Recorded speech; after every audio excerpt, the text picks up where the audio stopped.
सहस्त्रपुर गांव में जॉकी नाम का एक चोर रहता है। जॉकी रेलवे स्टेशन से कुछ ही दूर पर जहां पर ट्रेन स्पीड पकड़ती है उस जगह पर खड़ा रहता था। अगर कोई ट्रेन के दरवाजे पर आकर फोन पर बात करते रहता है तो एक लकड़ी लेकर उसके हाथ पर मारकर वो मोबाइल गिराकर वो लेकर वहां से भाग जाता था। उसके बाद वो मोबाइल बेचकर उसमें से आधा पैसा रिश्वतखोर एसआई साधु को देता था।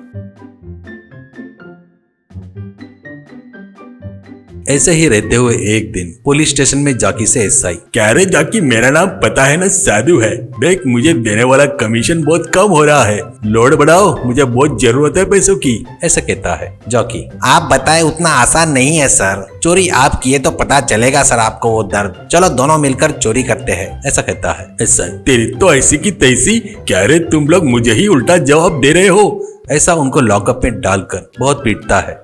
उसके बाद छूटकर आने के बाद जॉकी मोबाइल चोरी की स्पीड बढ़ाता है। साधु की मार बर्दाश्त नहीं कर पाने से ऐसे ही रहते हुए जॉकी के बारे में कंप्लेंट बहुत बढ़ते रहने से इस बात को डील करने के लिए झांसी बोलकर एक एसआई रेल पटरी की तरफ नजर रखना शुरू करती है।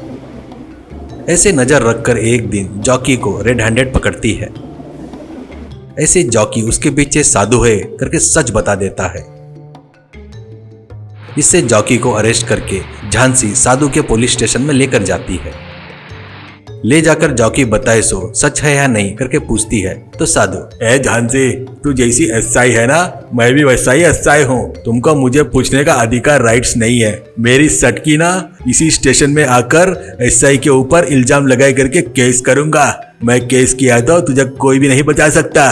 कहने से जॉकी उसको देखकर हंसता है। इससे वो गुस्से से एसपी के पास जाकर पूरी बात बताती है। ये बात सुनकर एसपी, अरे बाप रे, यह मामूली बात नहीं लग रहा है। इतने दिनों तक थोड़ा सा डर था पर अब नहीं रहा। मतलब एक काम कर झांसी, ये मेरा स्ट्रिक्ट ऑर्डर है, तू क्या करेगी मुझे कोई मतलब नहीं। मैं अभी साधु को सस्पेंड कर रहा हूँ, वैसे ही उसका सस्पेंशन ऑर्डर कैंसिल होना बोले तो तू बोले सो बात सुनना पड़ेगा करके बताकर भेजता हूँ। बाकी का सब वो डिसीजन तू देख ले, ऐसा कहता है। ठीक है बोलकर झांसी चली गई।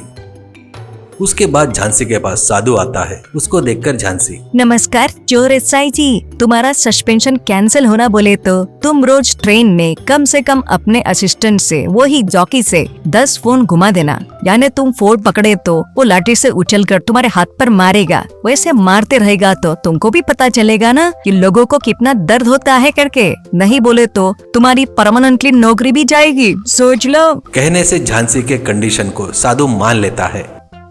अगले दिन से साधु ट्रेन में फोन पकड़कर बात करते रहता है तो जॉकी लकड़ी से फोन को नीचे गिराना ऐसा उछलकर उसके हाथ पर मारना शुरू करता है।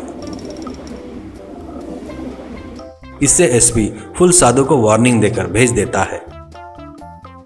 अब उसकी मार से साधु कभी गलती नहीं किया। जॉकी भी ट्रेन में मोबाइल चोरी करना छोड़कर खुद का काम अच्छे से करने लगता है।